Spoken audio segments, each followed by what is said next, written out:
Hello aspirants, I welcome you all to wings एक उड़ान। दोस्तों, बात हो रही है supervisor exam social welfare department की।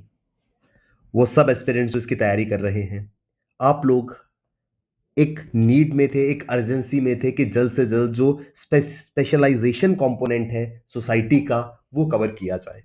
एक ब्रीफ ओवरव्यू मैं आपको एग्जाम का दे देता हूं दोस्तों। 120 मार्क्स का ये पूरा का पूरा एग्जाम हमारा रहने वाला है। इन 120 मार्क्स में 60 मार्क्स जो है वो सीधे के सीधे डेडिकेटेड है स्पेशलाइजेशन को, जो कि है society related, because exam social welfare का है। अगर हम ओवरऑल देखें इस पूरे के पूरे सोसाइटी के सिलेबस को, तो सोसाइटी का जो हमारा सिलेबस है सर, वो बेसिकली 6 यूनिट्स पे डिवाइडेड है। हर यूनिट में फर्दर सब टॉपिक्स हैं, कुछ यूनिट्स में 5 हैं, कुछ में 4 है और कुछ में 5 से ज्यादा टॉपिक्स भी मौजूद हैं। आइडिया ये है कि हर एक सब टॉपिक को इन अ यूनिट हम one after the another cover करेंगे विद एन अप्रोच के उससे रिलेटेड एमसीक्यू, क्योंकि multiple choice question objective type exam रहने वाला है। सो उससे रिलेटेड कोई भी क्वेश्चन जब हमें एग्जाम में पूछा जाता है तो हम सही ढंग से उसका उत्तर दे पाए। तो ये एक ब्रीफ ओवरव्यू एग्जाम का है, इस पूरे के पूरे सिलेबस का है दोस्तों। ये लेक्चर, जैसा कि आपने थंबनेल में भी देखा होगा, this lecture is gonna be about society, community and association. I would want, मैं चाहूंगा कि आप अपना सिलेबस जो है वो एक बार अपने सामने जरूर रख लें जब भी आप कोई लेक्चर को फॉलो करें, ताकि उससे ना एक सेंस ऑफ अकम्पलिशमेंट आती है। जब आप एक वीडियो लेक्चर देखते हैं और वही सेम चीज आपको सिलेबस में कंप्लीट होती नजर आती है, तो यू गेट दी सेटिस्फेक्शन कि हाँ, मेरे सिलेबस के अकॉर्डिंग मेरी प्रिपरेशन जो है वो चल रही है। सो अनडाउटेडली दोस्तों, जब हम सिलेबस पे जाते हैं, सो जो यूनिट 1 का लेक्चर नंबर 1 है, यूनिट 1 का जो टॉपिक नंबर 1 है, वो बात करता है 3 चीजों के बारे में: सोसाइटी, कम्युनिटी एंड एसोसिएशन। इस पूरे के पूरे लेक्चर में हम सोसाइटी, कम्युनिटी, एसोसिएशन का कॉन्सेप्ट क्या है इसको समझेंगे। I hope we are clear till here. So let's start with the discussion of society. दोस्तों, सोसाइटी एक बहुत ही इंपॉर्टेंट टर्म कह लीजिए, इंपॉर्टेंट कॉन्सेप्ट कह लीजिए, जो कि नॉर्मली जैसे ही हम एक इनिशियल ईयर्स ऑफ स्कूलिंग करते हैं, उसके बाद हम ये टर्म सुनना शुरू हो जाते हैं, ये टर्म हम इस्तेमाल करना शुरू हो जाते हैं। लेकिन शायद इस डिस्कशन के बाद आपको रियलाइज होगा कि हमें वो सोसाइटी का एग्जैक्ट एसेंस जो है वो कभी पता ही नहीं था। अगर मैं बात करूं दोस्तों लेमैन लैंग्वेज में, एक आम आदमी की भाषा में, सोसाइटी शब्द दिन में कई बार यूज होता है। बार बार हम डिस्कशंस में कि सोसाइटी ऐसी होनी चाहिए, एक गुड सोसाइटी में रहना है, सोसाइटी आपके करियर प्रोस्पेक्ट्स को काफी ज्यादा इंपैक्ट कर सकती है। ये सब चीजों में बार बार time and again we keep on using the term society. और अगर मैं लेमैन लैंग्वेज में, एक आम आदमी की भाषा में बात करूं, सो सोसाइटी की डेफिनेशन या सोसाइटी के बारे में हमारी जो समझ है वो हमें क्या बताती है sir? Our understanding of society, या एक लेमैन की अंडरस्टैंडिंग ऑफ सोसाइटी जो है वो इस तरीके से डिफाइंड है: इट इज एन एग्रीगेशन और collection of individuals. Undoubtedly sir, जब बहुत सारे इंडिविजुअल्स एक साथ आते हैं, we call it a society. So aggregation या कलेक्शन ऑफ इंडिविजुअल्स जो है वो एक आम भाषा में सोसाइटी है। बट सर, जब हम सोशियोलॉजिकल पर्सपेक्टिव देखते हैं, सोशियोलॉजी जो कि एक साइंस है, एक स्टडी है सोसाइटी की, जब हम उस पर्सपेक्टिव में सोसाइटी का मतलब समझते हैं, तो इसका जो एसेंस है, इसका जो मीनिंग है, वो टोटली बदल जाता है। यहां पर अब वो डिफरेंस क्या है सर? सोसाइटी एक डिसिप्लिन, एक सब्जेक्ट सोशियोलॉजी के अकॉर्डिंग सिर्फ और सिर्फ एग्रीगेशन या कलेक्शन जो है वो सोसाइटी नहीं है। बेसिकली सोसाइटी जो है वो एक कलेक्शन ऑफ इंडिविजुअल्स है जो इंटरपर्सनल रिलेशनशिप्स को शेयर करते हैं, जो इंटरडिपेंडेंट है एक दूसरे पे। अब इसका क्या मतलब है दोस्तों? अगर हम पहली जो ये हमारी जो लेमैन डेफिनेशन की मैं बात कर रहा था, अगर हम इसके अकॉर्डिंग जाए, मान लीजिए आप ट्रेवल करके जम्मू से दिल्ली जाते हैं। अब जैसे ही अपने ट्रेन से उतरे, आपने रेलवे स्टेशन पर बहुत सारे लोगों को देखा। Going by the first definition, by going by the layman definition, वो जितने भी लोग हैं वो दैट दे आर इंडिविजुअल्स, तो उनका कलेक्शन या एग्रीगेशन क्या वो सोसाइटी है? Are you able to understand the difference? You can not call everybody and anybody you meet. आप जिससे भी मिलते हैं, जिसको भी आप देखते हैं, आप ट्रेन में ट्रेवल करते हैं, आप पब्लिक ट्रांसपोर्ट में जाते हैं, आप कहीं भी पब्लिक प्लेस पर जाते हैं, जितने भी लोग हैं, कि आप मैक्सिमम लोग ऐसे होंगे जिनको आप जिंदगी में दोबारा कभी नहीं देखेंगे, ना उस दिन से पहले कभी आप उन्हें मिले हैं और ना दोबारा वो कभी आपको दिखेंगे। Still they are the collection of individuals, but क्या वो सोसाइटी है? नो सर, वो सोसाइटी नहीं है. सो this is what differentiates the lemon definition from an overall definition. So basically what is the key point here? यहां पर interpersonal relationships जो लोगों के बीच में एग्जिस्ट करते हैं वो सोसाइटी है. सोसाइटी आपके घर के पास होगी, आपके पड़ोसी जिनको आप जानते हैं, कभी जरूरत होगी तो आप उनकी मदद करेंगे, कभी जरूरत के समय में वो मदद मांगने आएंगे. सो एक इंटरपर्सनल रिलेशनशिप है. कभी आपकी गाड़ी बाहर लगी है, उन्हें कोई भारी सामान लेकर के जाना है, वो आपसे गाड़ी हटाने को कहेंगे. सो एक इंटरडिपेंडेंस है आपके और आपके पड़ोसियों के बीच में, आपके और आपके रिलेटिव्स के बीच में, आपके और आपके दोस्तों के बीच में. This is what is called as society. एक ब्रीफ ओवरव्यू है. I hope we are clear till here. I hope यहां तक चीजें हमको समझ आई हैं. दोस्तों इसके अलावा कुछ और चीजें मैं आपको बताना चाहता हूं. जब हम ये बेसिक डिफरेंस समझ पाएंगे, उसके बाद एक बहुत ही ब्यूटीफुली इस चीज को प्रेजेंट किया जाता है. सोसाइटी को एक लेमैन के ओपिनियन में society is considered as a tangible object. What is tangible object sir? Tangible object is something जिसको आप देख सकते हैं, टच कर सकते हैं. So group of individuals according to you, because you can see them, you can touch that group of individuals. So आपके लिए सोसाइटी का नोशन जो है वो एक टेंजिबल ऑब्जेक्ट की तरह है. So in layman's language it is tangible object. But जब हम सोशियोलॉजिकल पर्सपेक्टिव में जाते हैं, सर सोशियोलॉजी जो है वो सोसाइटी की बात करती है as an intangible object, as an intangible entity. इसको ना आप देख सकते हैं, ना आप इसको टच कर सकते हैं. It is just a mental construct. Try to understand sir. Sociology कहती है कि सोसाइटी जो है वो एक मेंटल कंस्ट्रक्ट है जिसे आप सिर्फ और सिर्फ रियलाइज कर सकते हैं, सिर्फ और सिर्फ फील कर सकते हैं. You can not see it, you can not touch it. वो क्या है सर? सपोज गॉड फॉरबिड्स किसी के घर पे हेल्थ रिलेटेड इशू हो जाता है रात के 12 बजे. अब घर पे कोई भी व्यक्ति ऐसा नहीं है जो उस बीमार आदमी को हॉस्पिटल ले जा सके. कहीं ना कहीं आपके मन में एक सेंस ऑफ सिक्योरिटी रहती है कि अगर ऐसी कोई सिचुएशन आएगी सो आपके पड़ोसी, आपके कोई दोस्त जो आपके घर के आसपास रहते हैं वो आपको हॉस्पिटल ले जाएंगे. सो this is what, this is that feeling, this is that mental construct कि आपका एक सोसाइटल एसोसिएशन है, एक सोसाइटल कनेक्ट है. इसे आप देख नहीं सकते but you definitely can realise it. So this is an overview of society. I hope we are clear till here. अब बात करते हैं सर डेफिनेशन क्या होगी सोसाइटी की. सो बहुत सारी डेफिनेशंस हैं. अगर हम बात करें एक सेट डेफिनेशन की, एक बुक है by the name society which is authored by MacIver and Page. So MacIver and Page in their book society, उन्होंने इसकी डेफिनेशन क्या दी है? They have talked it as a society is a system. Try to understand sir. Society is a system of usages and procedures of authority and mutual aid. First we'll write it, then I'll explain you. So it is a system of usages and procedures of authority and mutual aid of many groupings and divisions, of many groupings and divisions of controlling human behaviors and liberties, human behaviors and liberties. This is ever changing complex system. This is ever changing complex system we call as society. It is a web of social relationships. Now let's try to understand this definition word by word.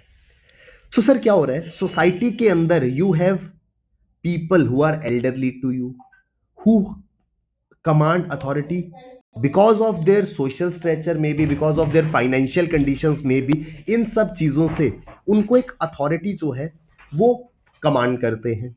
So basically क्या है society के अंदर? Society एक ऐसा system है जहां पर usages और प्रोसीजर से म्यूचुअल एड, एक दूसरे की मदद, और अथॉरिटी जो है वो डिफाइन होती है बहुत सारी ग्रुपिंग्स के अंदर, जो कि क्या करती हैं, ये ग्रुपिंग्स, ये डिविजन्स जो है वो ह्यूमन बिहेवियर्स और लिबर्टीज को कंट्रोल करते हैं। एक सिंपल सा एग्जांपल मैं आपको दूंगा।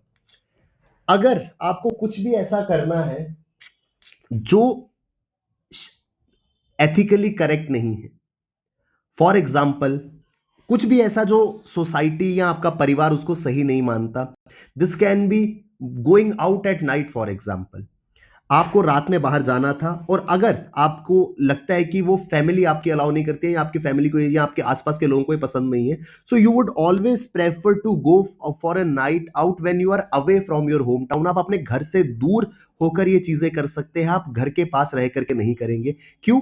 क्योंकि एक सोशल कंस्ट्रक्ट बना हुआ है, दिस इज नोवेयर, ये कहीं दिखेगा नहीं आपको, it is just that can be realise, that can be felt. So एक सोशल कंस्ट्रक्ट है, वो कहता है कि नहीं, आपको रात को बाहर नहीं जाना है।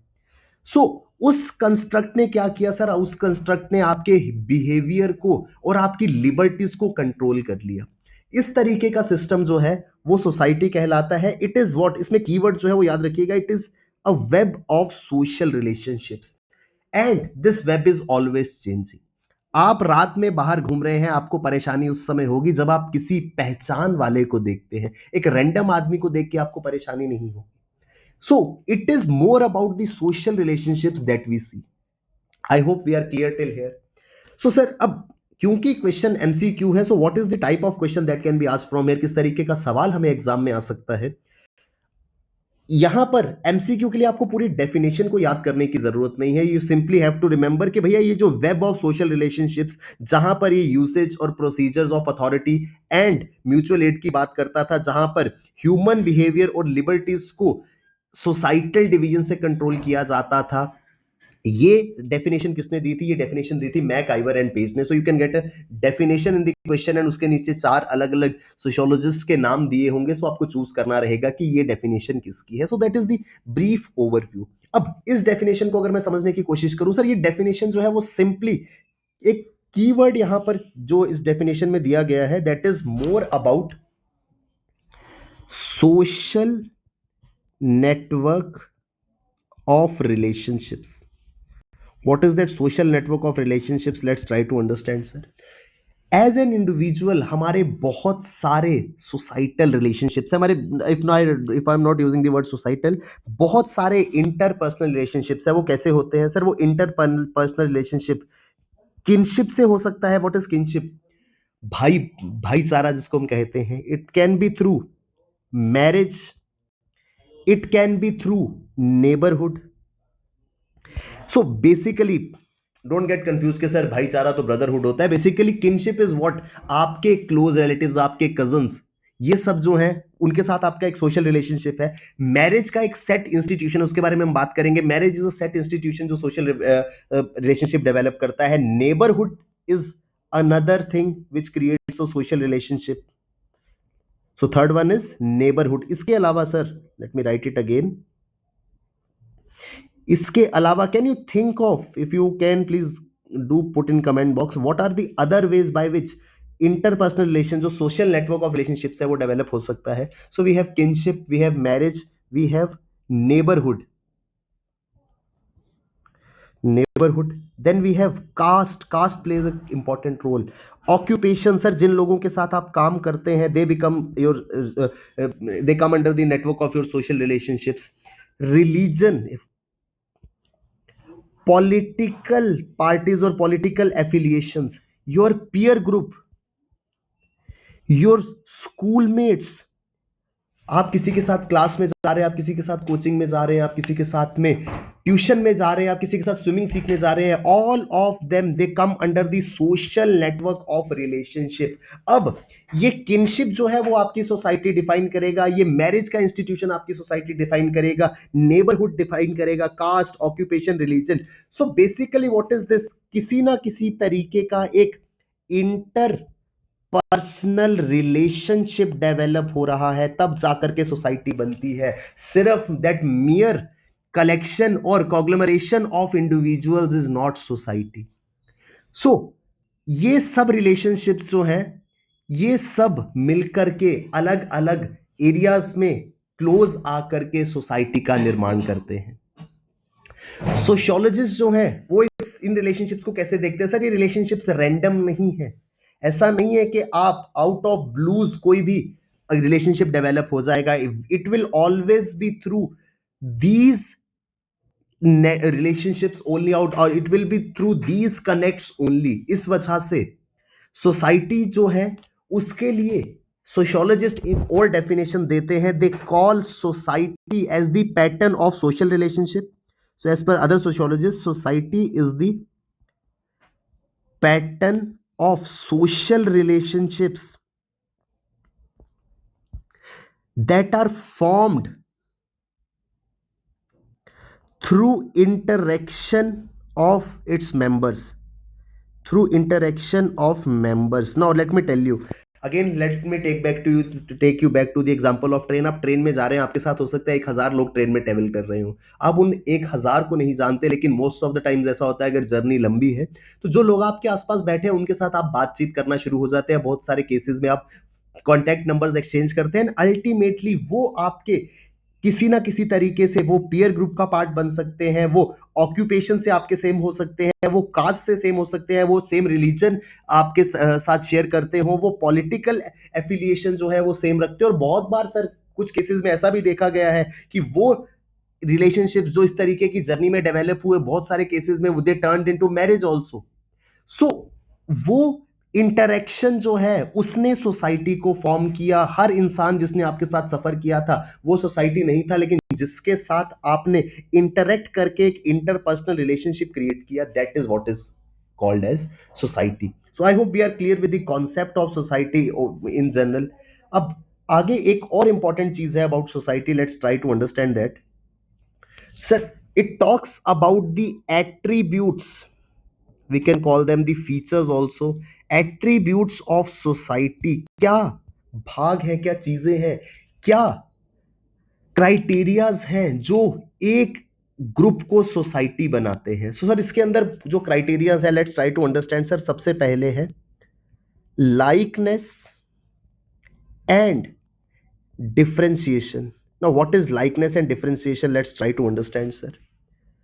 सोसाइटी हमेशा तब बनेगी जब लोग एक सेंस ऑफ लाइकनेस पर जो है वो एग्री करेंगे। मुझे ये खाना पसंद है, आपको ये खाना पसंद है, मुझे ये करना पसंद है, आपको ये करना पसंद है, वो एक लाइकनेस जो है वो बनाता है। सो कोई भी सोसाइटी तब तक एग्जिस्ट नहीं करेगी जब वो likeness towards some common things और लाइकनेस टूवर्ड्स ईच अदर अगर नहीं होगा तो सोसाइटी फॉर्म नहीं होगी। फॉर एग्जाम्पल, जो लोग एक परिवार से आते हैं, जो लोग एक किनशिप ग्रुप से आते हैं, जो एक छोटे गांव से आते हैं, जो एक छोटे शहर से आते हैं, या ओवरऑल जो लोग सेम कास्ट से आते हैं, सेम रिलीजन से आते हैं, उनके अंदर अपने काउंटर पार्ट्स के लिए, अपने गांव के लोगों के लिए, अपने शहर के लोगों के लिए, अपने परिवार के लोगों के लिए एक लाइकनेस होगी। This is what will make it a society. So ये लाइकनेस इंपॉर्टेंट है। लाइकनेस के साथ साथ इक्वली इंपॉर्टेंट है डिफरेंशिएशन। ऐसा नहीं है कि सोसाइटी सिर्फ और सिर्फ लाइकनेस पे डिपेंड करती है, सोसाइटी के अंदर डिफरेंशिएशन होना भी बहुत जरूरी है।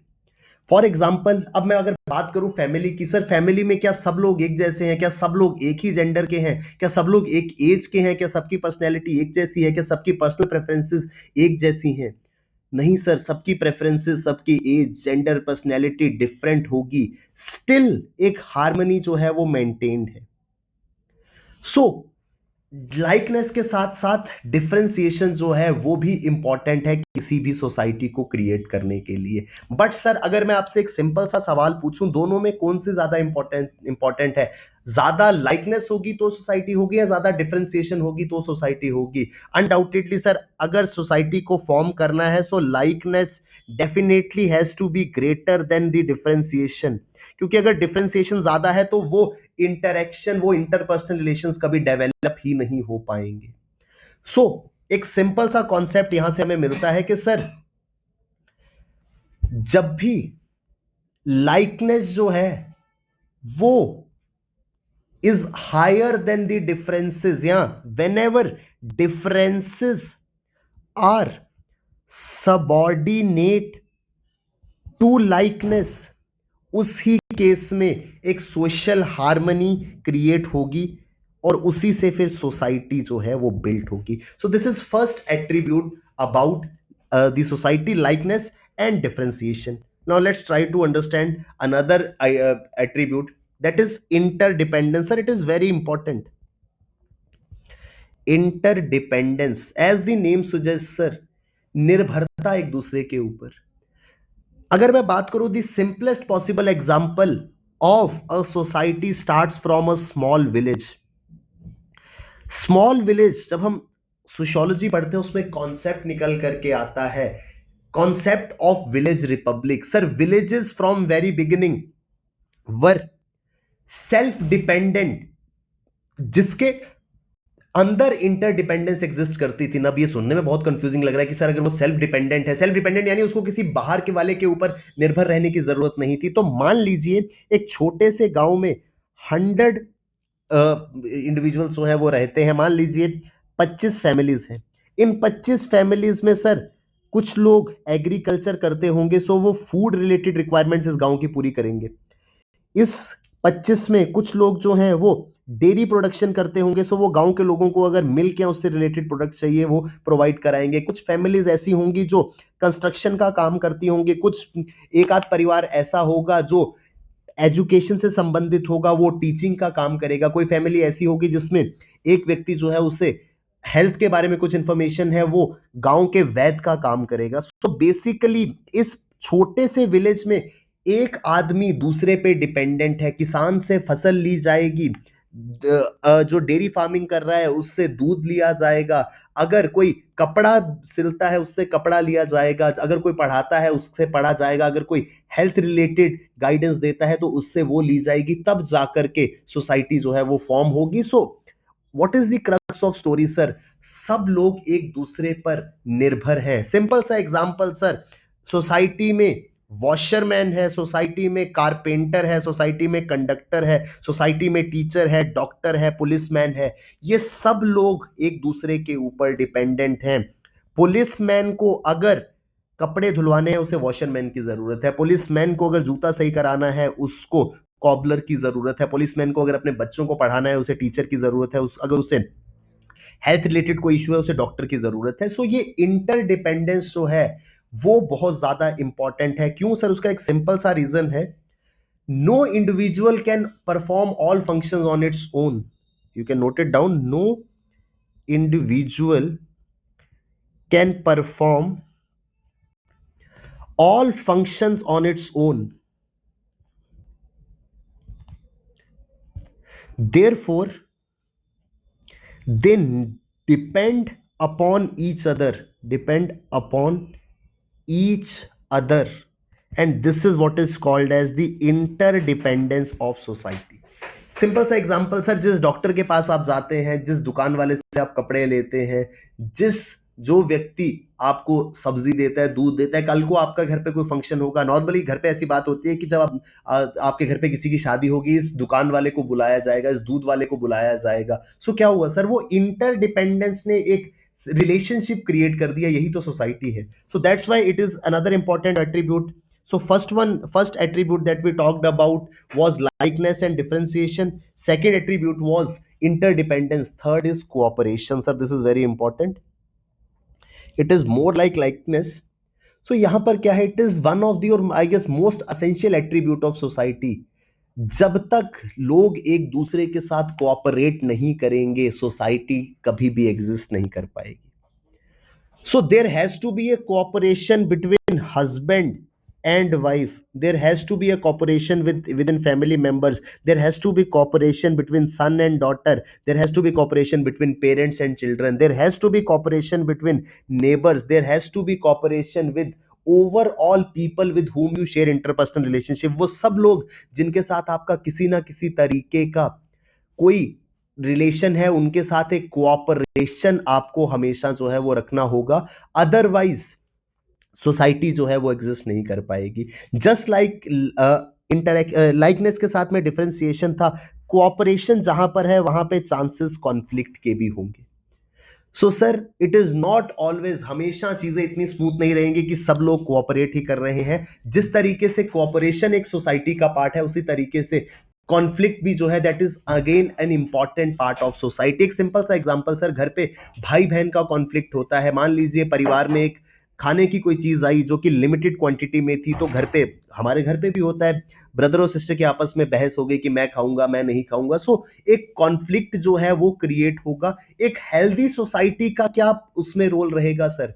उस कॉन्फ्लिक्ट को रिजॉल्व करने में एक इंपॉर्टेंट रोल जो है वो सोसाइटी का रहता है। सो जिस तरीके से कोऑपरेशन है, उसी तरीके से conflict is another important attribute with respect to society. But just like for an society to exist, अगर किसी भी सोसाइटी को एग्जिस्ट करना है, सो जो लाइकनेस है वो डिफरेंशिएशन से ज्यादा होनी चाहिए। उसी तरीके से सोसाइटी को एग्जिस्ट करने के लिए कोऑपरेशन जो है वो ज्यादा होनी चाहिए कॉन्फ्लिक्ट से। This is the overall concept of society. I hope we are clear till here. So as I told you कि अगर एग्जाम में क्वेश्चन हमसे पूछा जाता है, सो मे बी क्वेश्चन जो है वो इस तरीके से आ जाए कि सोसाइटी की डेफिनेशन हमें दे दी जाए, जो डेफिनेशन मैंने आपको बताई थी, और उस डेफिनेशन का ऑथर आपसे पूछा जा सकता है। और इसके अलावा क्वेश्चन जो है वो इस तरीके से आ सकता है, out of difference and likeness which one has greater importance for the survival of society. तो हमें डिसाइड करना होगा। For example MCQ question is like this, for a society to exist, question says, for a society to exist, which is more important, which of the following is more important? और चार options है, which of the following is more important, इसमें आएगा आपका difference and likeness. और option जो है वो कुछ इस तरीके से आपको दिए गए हैं। Difference is more important, so first option is difference important than likeness, second is likeness important than difference, third is likeness is equal to difference, या fourth is none of above। So definitely as I told you sir, अगर society को exist करना है, ऐसा कभी practically possible ही नहीं है, in real life में ऐसा कभी होगा ही नहीं कि अगर लाइकनेस है तो डिफरेंसेस नहीं होंगे, अगर कॉपरेशन है तो कॉन्फ्लिक्ट नहीं होगा। For the for this society to exist, the utmost criteria या best possible way would be likeness जो है वो हमेशा डिफरेंसेस से ज्यादा होगी। इस तरीके के क्वेश्चन जो हैं वो एग्जाम में हमें इस कॉन्सेप्ट से आ सकते हैं। So this was an overview about society.